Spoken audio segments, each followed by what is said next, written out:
시청자 여러분 안녕하십니까? 오늘의 이슈를 다양한 시각에서 신속 정확하게 전해드리는 OBS 뉴스 오늘입니다. 오늘 함께하실 두 분 소개해드립니다. 추진봉 성공회대 교수, 장혜찬 시사평론가 나오셨습니다.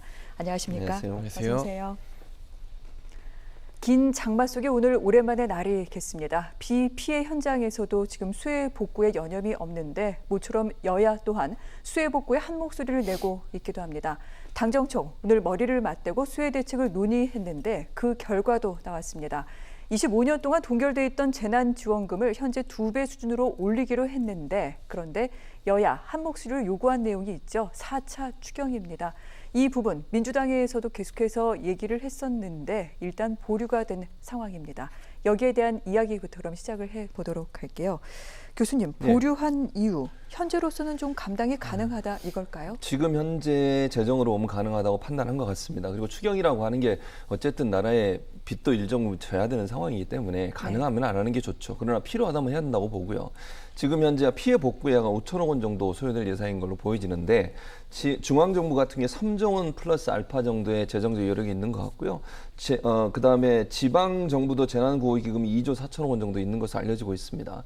그래서 이번에 이제 올린 거 상향으로 지금 말씀하신 것처럼 재난지원금을 사망의 경우에 1,000만 원에서 2,000만 원으로 그리고 침수 지원 금액도 100만 원에서 200만 원 올리기로 했는데 이 정도 올려서 지급되는 거라든지 피해 복구에는 아직은 여력이 있는 걸로 보여집니다. 따로 추경을 예산을 편성하지 않더라도 기존의 중앙정부나 지방정부가 가지고 있는 금액 가지고 커버가 가능할 것 같고요.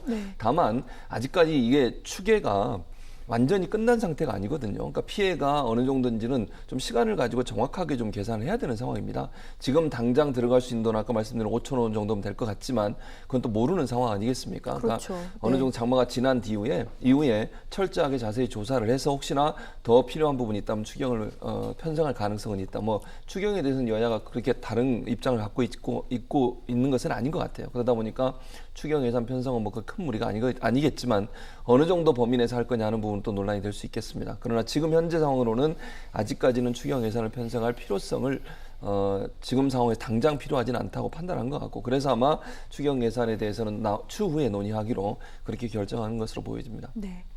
일단 보류, 추후 논의 이렇게 된 것 같습니다. 그런데 민주당 사실 4차 추경에 대해서 적극적으로 하자는 입장이었던 바 있습니다. 오늘 회의 앞서 이해찬 대표도 좀 이분 적극적으로 좀 편성을 고려해달라 이렇게 얘기하기도 했는데 결국 회의 결과에서는 4차 추경 편성이 되지 않았죠. 정부 기존 재정으로 충분하다는 입장을 관철한 것 같습니다. 뭐 이런 양상을 보면은 사실 당정이 4차 추경을 놓고 좀 엇박자를 내는 게 아니냐 이런 얘기 나올 만한데 어떻습니까? 저는 이 4차 추경이 잠깐 유보된 것이지 당에서 더불어민주당에서 이걸 완전히 접은 건 아니라고 보고 있고요. 네. 일단 당장의 1차적인 피해 구호 조치는 정부에서 마련한 예비비 등으로 지원을 하게 되겠지만 아마 피해 추산을 하게 되면 계속해서 그 규모가 눈덩이처럼 불어나게 될 겁니다. 네. 그리고 해당 지역 주민들 같은 경우도 지금 2배로 올렸을 때 이 침수 피해에 대해서 국가에서 지원하는 금액이 200만 원입니다. 그런데 전남 구례나 뭐 화개장터 이런 수해 지역 사진이나 영상을 많이 보셨겠지만 그게 어디 200만 원으로 복구가 가능한 수준의 피해인가요? 아니거든요. 삶의 터전이 완전히 날아가 버린 곳이 상당히 많기 때문에 또 그런 곳들 대부분은 영세한 업장이나 일반 주택이라서 보험도 제대로 적용이 안 될 겁니다. 그런 상황에서 정부가 적극적으로 이번만큼 재정을 풀지 않으면 이 구호가 상당히 어려워지기 때문에 4차 추경에 대한 목소리가 이후에는 높아질 것 같은데 아마 홍남기 부총리 반대하겠지만 3차 추경이나 뭐 긴급재난지원금 같은 경우에서도 보여줬듯이 홍남기 부총리가 지금의 이 당정청에서 파워가 강하다고는 결코 말할 수 없습니다. 아마 이해찬 대표나 차기 당대표가 강력하게 드라이브를 걸게 된다면 4차 추경도 결국에는 통과가 될 것으로 보여지고 야당 역시나 이번 4차 추경에는 반대하는 분위기가 아니기 때문에 저는 4차 추경은 시간 문제다. 그런데 여기서 우리가 봐야 될 것은 피해를 입은 분들을 위해서 재정을 확대하는 건 당연히 국가의 역할입니다. 그런데 긴급재난지원금 같은 경우 당초 기재부나 여러 경제 전문가들이 모든 국민에게 줄 것이 아니라 50% 정도에게만 주자. 그랬을 때 그 아낀 돈으로 사실 4차 추경을 할 수도 있었던 것인데 이걸 어떻게 보면 이 여론에 떠밀려서 기재부의 반대에도 불구하고 100% 지급하다 보니 4차 추경 만들 때 또다시 국가가 빚을 져야 되고 국가의 재정 건전성이 악화될 수 있는 그러한 문제가 발생하게 되는 것이거든요. 언제 어떤 재난이 상시적으로 일어날지 모르는 만큼 우리가 이 돈을 쓸 때 있어서 지금만 바라보고 쓸 게 아니라 항상 그 다음 번을 바라보고 아낄 수 있는 돈은 최대한 아껴야 된다는 교훈을 적어도 올해에는 이 정부가 또 여당이 좀 배웠으면 하는 그런 바람이 많이 듭니다. 네. 예산의 편성, 집행에 대한 좀 더 사력 있고 세심한 어떤 그 심사숙고가 필요하다. 이 부분도 짚어주셨는데 방금 뭐 장평론가 짚어주셨습니다만 연초부터 이 코로나 위기 등등으로 인해서 정부의 재정 지출이 만만치가 않습니다. 3차 추경까지 집행을 했죠. 그렇기 때문에 4차 추경, 민주당에서는 얘기를 했습니다만 또 한편에서는 굉장히 정부 입장에서는 부담스러울 것이다라는 얘기가 나오기도 합니다. 그래서 민주당에서는 뭐 최진모 교수님께서도 짚어주셨습니다만 일단 피해 규모부터 좀 먼저 파악하는 게 우선이다. 이런 얘기가 나오고도 있습니다. 네, 당연히 피해 규모를 정확히 알아야 그에 대한 대책을 세울 수 있는 것이기 때문에 4차 추경의 이제 구성 같은 경우는 전반적으로 수해 피해가 다 끝난 다음 뭐 아마 국회에서 본격적인 논의가 될 가능성이 큽니다. 그리고 정말 안타까운 소식이지만 주말 사이에도 호우가 예정되어 있고요. 장마가 끝나고 난 뒤에도 태풍이 우리나라를 관통할 가능성 기상 전문가들이 또 조심스럽게 관측하고 있기 때문에 네. 아마 전반적인 4차 추경의 구성 요건이나 논의 같은 경우는 태풍 시즌까지 다 끝나고 난 다음 8월 하순을 지나서 논의가 될 가능성이 큽니다. 그때까지 이전까지의 호우로 인한 피해는 예비비로 아마 집행을 하게 되겠죠. 네. 그러니까 태풍이 지나가고 난 뒤에 피해 규모 추산이 끝나고 나면 야당도 반대하지 않을 거예요. 그리고 여당 입장에서도 추경을 통해서 적극적으로 이 피해 복구에 나설 수밖에 없는 것이 이번에 수해 피해를 입은 전남 지역 같은 경우, 호남 지역이죠. 전통적 여당의 지지층인데 야당이 먼저 달려가서 현장 봉사를 했습니다. 그런 부분 때문에 여당에서 우리가 좀 한 발 늦은 것 아니냐 반성의 목소리들이 나오고 있거든요. 그런 만큼 정부가 재정을 풀어서 지원하는 것만이라도 여당에서 더욱더 호남 지역 피해를 입은 주민들에게 신경을 쓰려고 할 수밖에 없는 것이고요. 호남 지역 주민들을 그렇게 챙기면 당연히 영남 지역의 피해 주민들도 똑같이 챙겨야 하는 게 마찬가지이기 때문에 또 먼저 현장으로 달려갔던 야당 입장에서도 네. 민생과 피해 복구 차원에서는 추경을 반대하지 않고 오히려 찬성할 확률이 상당히 높습니다. 그런 부분을 미루어 보게 되면 4차 추경까지는 아마 8월 하순 이후로 물 흐르듯 전개될 것 같은데요. 중요한 것은 그 이후에 4차 추경이 발생된 이후에 악화되는 재정 건정성을 어떻게 할 것인가. 오늘 여러 언론 보도를 보게 되면 우리 건강보험이 상당히 위험하고 있다. 문재인 케어 이후에 건강보험의 재정 지수가 계속해서 악화되고 있다. 2020년대 초반에는 지금 보험 기금이 완전히 고갈될지도 모른다는 보도가 나오고 있거든요. 네. 단순히 1년치 국가 예산뿐만이 아니라 여러 곳에서 재정 건정성 악화를 나타내는 그런 사인들이 나오고 있기 때문에 이에 대한 장기적인 대책도 정부와 기재부 차원에서 함께 마련하는 그러한 묘수가 필요해 보입니다. 알겠습니다. 4차 추경, 다음 달 중에는 구체적으로 추진이 될 것으로 보이고 이와 더불어 재정 관련된 대책까지 좀 함께 강구가 돼야 된다. 이 부분까지 장평론가 말씀해 주셨습니다. 그런데 이런 와중에 우리가 좀 주목해 볼 만한 대목이 있습니다. 방금 통합당의 행보 말씀을 하셨는데 사실 호남 지역 같은 경우에 민주당보다 더 먼저 수해 피해 현장에 통합당이 달려갔습니다. 사실은 그보다 더 먼저 주호영 원내대표 지도부들이 경기도에서 수해 피해가 발생했을 때부터 이미 피해 복구 현장에 나서서 복구하는 것 돕고 또 일주일 넘게 지금 전국 각지를 돌면서 민심을 듣고 있다고 합니다. 이러한 행보, 민주당 입장에서는 사실 한 발 늦고 오늘 좀 뼈아픈 부분이다 이런 얘기까지 나오고 있는데 통합당의 행보는 앞으로도 계속될 것 같아 보입니다. 어떻게 생각을 좀 해야 될까요? 잘하는 거죠. 저는 잘한다고 봐요. 그렇게 가야 된다고 봐요. 네. 적극적으로 호남이든 어디든 피해를 당하거나 아니면 아픔을 당하고 있는 국민들 곁으로 가는 것은 정당이 반드시 해야 될 일이라고 저는 생각을 합니다. 통합당이 그렇게 적극적으로 가서 돕기도 하고 또 추경 예산에도 적극적으로 참여해서 국민들의 아픈 부분을 좀 달래주고 국민들이 힘들어하는 부분을 좀 싸매주고 이런 일을 해야 된다고 저는 보거든요. 그러니까 지금까지 그런 부분들이 좀 부족했다고 하면 반성하고 그런 부분에 적극적으로 참여하는 걸 저는 긍정적으로 평가해야 한다고 보고 앞으로도 지역에 관계없이 물론 이제 이번엔 호남이 왜냐하면 또 호남은 전통적으로 민주당 지지세가 강하기 때문에 그 지역이 소홀하게 여겨졌던 부분들이 있습니다. 그런데 어쨌든 이번에 그런 수해 지역을 또 전남 지역이나 아니면 호남 지역이 많이 피해를 당해서 그 지역을 직접 가서 직접 봉사도 하고 또 추경에 대해서 약속도 하고 이런 모습을 보이는 것은 참 잘한 일이다. 민주당도 마찬가지라고 봐요. 저는 대구든 경북이든 어디든 피해 당한 곳이라면 적극적으로 가서 이런 행동 보여야 된다고 보여주고 이런 부분으로 경쟁을 좀 더 많이 했으면 좋겠어요. 통합당이든 민주당이든 본인이 어느 지역에 뭐 지지 기반이 있든 없든 떠나서 국민들이 힘들어하고 아파하는 현장에 직접 가는 모습을 통해서 서로 경쟁을 잘하다 보면 국민들도 생활도 편해질 것이고 또 국회도 신뢰받고 사랑받는 국회가 되지 않겠습니까? 네. 그런 차원에서 본다고 하면 통합당이 호남 지역에 적극적으로 간 것도 잘한 것이고 민주당도 이런 부분들을 적극적으로 반영해서 정말 국민들이 힘들어하는 부분들을 국회가 함께하는 그런 모습이 좀 더 많아졌으면 좋겠다 이런 생각이 듭니다. 네. 방금 저희가 화면을 통해 여야 의원들, 중진들, 지도부들이 피해 현장을 찾아가서 정말 적극적으로 일하고 발언을 듣는 모습 등등을 보여드렸는데 여야 간 이런 경쟁은 정말 언제든지 환영입니다. 국회에서 이렇게 늘 국민을 위해서 애써주시는 모습 늘 좀 유지해 주셨으면 좋겠습니다. 주제 좀 바꿔보도록 하겠습니다. 지난 월요일에 문재인 대통령이 청와대 회의에서 이런 발언을 했습니다. 집값 상승세가 진정되는 양상을 보이기 시작했다라는 얘기인데 이에 대한 야권의 공세가 거셉니다. 배경은 이렇습니다. 부동산 시장이 안정화 좀 돼야 된다라는 그 의지를 밝히면서 대책이 효과를 보이고 있다. 주택 시장도 안정화되고 있다라고 그렇게 얘기를 한 건데요. 이 같은 대통령의 발언이 전해지자마자 바로 김종인 통합당 비대위원장 일시적으로 그렇게 보이는 것이지 무슨 안정이냐. 대통령이 감이 없다라고 직격탄을 날렸습니다. 아울러 차기 대권 주자죠. 원희룡 제주지사 부동산 문제로 청와대 참모들이 사표를 줄줄이 낸 상황에서 대통령이 자기 반성과 성찰도 없다라고 신랄하게 얘기를 하기도 했습니다. 그 다음 날 안철수 국민의당 대표는 상처받은 국민 가슴에 염장을 지르고 있다 이렇게 비판하기도 했는데 자, 대통령의 발언 또한 야권 지도부들의 이야기 어떻게 들으셨는지 두 분의 의견 좀 들어보도록 하겠습니다.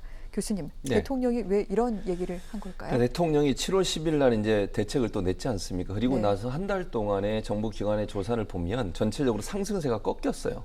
약간의 차이가 있긴 하지만 그런 상승세가 꺾였다는 부분들을 이제 얘기를 하시는 것 같아요. 그러니까 무슨 말이냐면 네. 7월 10일 이후에 집값이 안정세로 돌아서고 그렇게 가고 있다라고 한다. 이렇게 반영되고 있다라고 하는 부분을 얘기하신 것이지 지금 잘했다거나 저는 그렇게 생각해요. 오늘 아니면 부동산 정책을 문재인 정부가 너무 잘해서 부동산이 안정이 됐다 이렇게 확정적으로 얘기한 거 아니라고 생각합니다. 물론 야당의 대표나 아니면 대권 주자들 같은 경우야 그 부분을 집중적으로 공격하시는 건 뭐 이해는 됩니다만 그 전에 그러면 대통령이 하신 말씀이 그 전에 있었던 부동산 정책의 실패에 대해서 다 잘했다고 얘기하는 저는 그렇게 보지 않습니다. 7월 10일 이후에 어쨌든 정책이 지금 상황에서 한 달 지나고 나서 보면 상승세가 꺾인 부분들을 강조하면서 앞으로 네. 이런 전망이 있기를 바라는 마음이라고 저는 생각을 해요. 그리고 앞으로 이제 어떻게 될지 좀 두고 봐야겠죠. 이 7월 10일 날 대책이 어느 정도까지 제대로 먹혀서 이게 정말 집값 상승가 계속 떨어지는 양상을 보일지 아니면 정말 대통령의 기대와 다르게 다시 올라갈지도 모르겠어요, 지금은. 그러나 중요한 건 대통령 입장에서는 강력하게 저렇게 그런 희망과 모습을 보여주는 게 저는 필요하다고 봐요. 그것도 또 하나는 뭐냐, 부동산 정책에 대해서 뭔가 강력한 메시지를 시장에 던져서 시장에서도 일정 부분 대통령 의지가 강하구나 하는 부분을 보여줄 필요도 있고 그런 차원에서 얘기를 한 것이지 네. 뭐 부동산 정책을 문재인 정부가 다 잘했다 이렇게 얘기하는 걸로 저는 보이지 않고 뭐 제가 볼 때는 뭐 대통령이 물론 직접 사과는 안 했지만 당대표라든지 국토부 장관인지 또 경제부총리 모두 다 사과했습니다. 부동산 정책에 대해서. 그러니까 정부가 그거는 그 전에 동안 그 해왔던 부동산 정책이 실패한 것에 대해 인정했다고 저는 생각을 해요. 그런 차원에서 저는 이해하고 대통령의 저 희망이 좀 실현됐으면 좋겠어요, 앞으로. 그래서 좀 집값이 안정화될 수 있도록 하도록 했으면 좋겠고 정부가 그 부분을 조금 더 적극적으로 할 수 있는 그런 어떤 아이디어나 아니면 네. 정책들 이런 부분을 더 많이 개발해야 되지 않을까 이런 생각이 듭니다. 네. 자, 문재인 대통령의 발언의 배경, 의지와 또한 희망의 피력이다. 이렇게 얘기할 수 있을 것 같다. 이런 정리를 해주셨고 실제로 상승세가 조금 주춤한 거는 맞긴 맞습니다. 하지만 이제 국민 입장에서는 아직 기대에 좀 부족한 게 아닐까. 그런 차원에서 야권에서 이런 공세가 좀 거센 게 아닌가 그렇게 좀 생각이 들기도 하는데 장 평론가께서는 어떻게 듣고 계십니까? 그러니까 사실 지금 이 대책 발표 이후에 상승폭이 둔화된 것은 사실인데 네. 이게 부동산 가격이 떨어진 게 아니라 일주일에 예를 들면 1,000만 원씩 오르던 게 지금 600만 원, 500만 원 오른다고 이 집값이 안정화됐다고 말할 수 있는 겁니까? 하락세로 돌입한 것도 아니고요. 그리고 지금 경실련 자료를 보면 문재인 정부 3년 동안 서울 아파트 가격이 50% 이상 올랐다고 하는데 그런 부분에 대해서 대통령이 솔직한 유감 표명이 있었어야 된다고 생각을 합니다.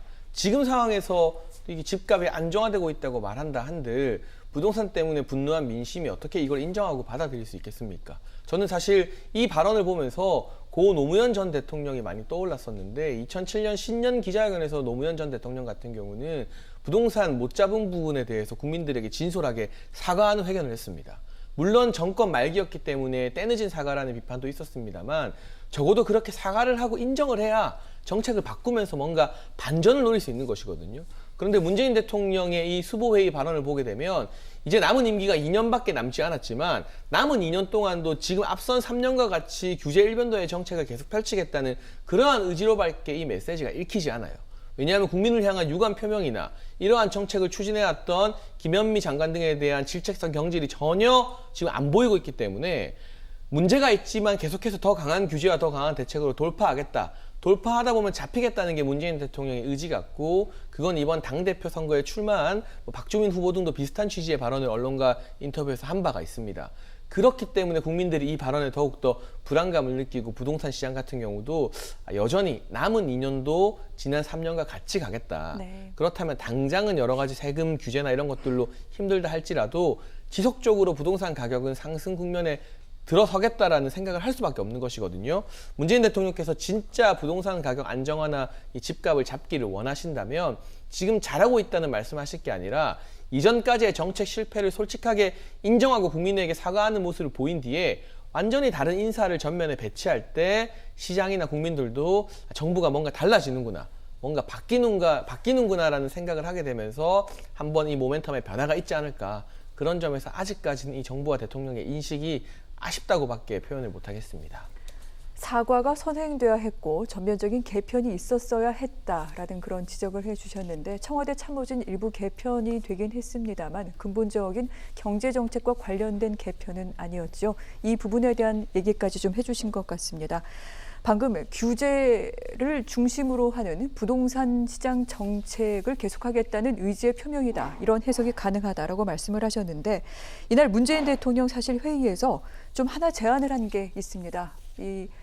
언론에서 좀 많이 주목을 하지 않아서 좀 덜 다뤘던 부분이기도 한데 문재인 대통령은 부동산 투기의 시대를 끝내겠다면서 부동산 시장에 대한 상시 감독기구 설치를 검토해달라 이렇게 얘기를 했습니다. 그래서 관련 부처 실제로 검토에 착수했는데 아마 잘 아실 겁니다. 이제까지 부동산 시장이 과열될 때는 국토교통부가 관련 지자체와 합동으로 특별 단속반을 구성해서 이제 부동산 시장을 단속하곤 했습니다. 그런데 이번에 얘기한 문재인 대통령의 부동산 시장 상시 감독 기구는 이보다는 더 강하지 않을까 싶기도 합니다. 장평론가님 어떻게 예상하십니까? 그러니까 이게 2,000명 규모의 새로운 금융감독원처럼 부동산 감독원을 만들겠다는 것인데 저는 네. 일단 전 세계적으로 유례가 없는 기구입니다. 그런데 만드신다고 하신다면 공무원 지원 안 하셨으면 좋겠고요. 기존에 뭐 국토부나 이런 부처에 있는 공무원들로 편성을 하셔야지 이거 부동산 감독원 만들겠다고 새로 원장 뽑고 공무원 2,000명 넘게 또 뽑고 이러는 건 국민들이 아마 용납하지 않을 것 같습니다. 일단 그게 전제가 돼야 된다는 말씀을 꼭 드리고 싶고 이게 사실은 정부의 정책 실패로 이 3년 사이에 서울 부동산 가격이 50% 넘게 올랐는데 그 책임을 정부가 지는 게 아니라 일반 국민들과 시장에 돌리겠다는 것이에요. 대다수의 이 부동산을 거래하는 선량한 국민들을 잠재적 범죄자 취급을 하는 것이 아닌가 싶은 점에서 정부의 인식에 상당히 문제가 있다. 전 이 제안을 한 참모가 이 책임을 스스로 지지 않고 자꾸 국민에게 돌리려고 하는 참모라는 점에서 문재인 대통령이 이런 참모들은 좀 멀리 하셨으면 좋겠고요. 정말 부동산 시장의 감독이 필요하다면 국토부의 인력만으로도 충분히 커버가 가능합니다. 부동산 시장에서 물론 호가 담합이나 이런 부분들이 있다고 하지만 이게 주식시장처럼 정말 작전 세력이 치고 들어가서 유령 주식을 갑자기 막 몇십 배로 폭증시킬 수 있는 그런 시장은 아니거든요.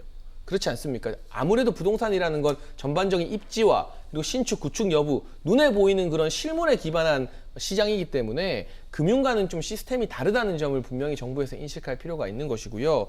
과연 이 부동산 감독원이 설치됐다고 해서 천정부지로 오른 서울의 부동산 가격을 바로잡을 수 있을 것인가? 여전히 대책을 정부 안이 아니라 자꾸 바깥으로 돌리려는 그런 책임 회피의 일환이 아닌가 싶어서 우려가 많이 됩니다. 네. 뭐 명칭이라든가 규모 등등에 대해서는 오늘 이호승 경제수석이 아직 구체적으로 정해진 것은 없다라고 얘기하기도 했습니다. 자, 방금 말씀하신 대로 주식시장에서 이 주가 교란 행위와 비슷하게 부동산 시장을 교란하는 행위에 대해서 이제 감독하고 이것을 규제하겠다라는 그런 의지의 표명인데 뭐 일부 전문가들 같은 경우에는 세계적으로 유례가 없는 기구다라면서 좀 우려 섞인 시선을 보내기도 합니다. 어떻게 봐야 될까요? 세계적으로 유례가 없죠. 왜냐하면 우리나라처럼 세계적으로 유례 없이 투기하는 데도 없어요. 사실 미국 같은 데는 집 네. 가지고 막 투기하는, 물론 뭐 그게 전혀 없다고 말씀드릴 수 없죠. 우리처럼 이렇게 막 광풍이 불지 않거든요. 그러니까 집은 그냥 생활하는 공간이라고 생각하지 그걸로 돈을 벌겠다는 생각을 네. 가지고 집을 여러 채 구입하고 이런 경우가 별로 없기 때문에 그렇다고 보여지는데, 일단 중요한 건 기본적으로 시장의 질서나 시장의 어떤 그 시스템 자체를 붕괴해서는 안 된다고 봐요, 저는. 그러니까 시장의 기본적인 시스템이 돌아가는 것은 그대로 보장을 하되 네. 거기에 개입을 해서 불법적인 행위를 하는 행위들, 이런 부분들을 이제 잡겠다는 거라고 저는 보거든요. 그러니까 주식시장, 물론 주식과 주택은 다르지만 투기 같은 경우도 조직적으로 기획 부동산을 통해서 투기를 하는 경우도 충분히 있을 수 있거든요. 근데 이런 부분들은 사실 부동산 가격을 왜곡시켜서 시장의 질서를 교란시키고 시장이 제대로 작동하지 못하도록 만드는 중요한 요인이 됩니다. 네. 뭐 떴다방도 마찬가지고요. 분양권 사서 몇 번씩 프리미엄 받고 파는 것도 그렇고요. 이런 부분들이 건전한 시장의 운영에 상당히 부정적 영향을 미치는 건 국민 여러분도 다 아실 겁니다. 또 뭐 호가 조작이나 집값 담합하는 거, 뭐 아파트 단지들 그런 거 하잖아요. 네. 호가를 조작하거나 허위 매물 내놓아서 그걸로 또 값 올리고 뭐 이런 식으로 해서 본인들의 재산에 올려서 돈을 벌려고 하는 이런 생각들을 갖고 있는 것은 분명히 일반 국민들한테 피해를 주는 겁니다. 그래서 그런 부분들, 제한적으로 투기성이나 기획 부동산이나 이런 호가 조작이나 집값 담합 문제, 이건 부동산 시장을 교란하는 행위지 이건 정상적인 부동산 시장 시스템으로 볼 수 없거든요. 이런 부분들을 상시적으로 관리 감독하는 기구를 만들겠다고 저는 이해를 합니다. 국토부가 이 일을 하고 있지만 다른 일 하다 보면 이게 느슨해질 수 있어요. 전담해서 이 부분만 전문적으로 하는 분들이 있어야 수시로, 상시로 24시간 관리 감독이 가능하기 때문에 이런 부분을 통해서 집값이 시장에서 오르는 것을 어느 정도 막겠다는 의지라고 보여지기 때문에 이런 시장의 우려들을 좀 반영해서 만드는 게 필요하다고 보고요. 그래서 건전한 시장의 운영 자체에 영향을 미치는 부분은 저는 하지 않아야 된다고 분명히 말씀드리고, 다만 이런 불법적인 투기성으로 여러 가지 하는 행동들에 대해서는 관리 감독할 시스템이 반드시 필요한 상황이라고 생각을 합니다. 알겠습니다. 현 정부의 부동산 시장 안정에 대한 의지와 또한 여러 가지 시점 등등은 분명한 것 같습니다. 이 같은 신호가 부동산 시장에 잘 작동을 해서 국민들의 불안을 잠재울 수 있었으면 좋겠습니다.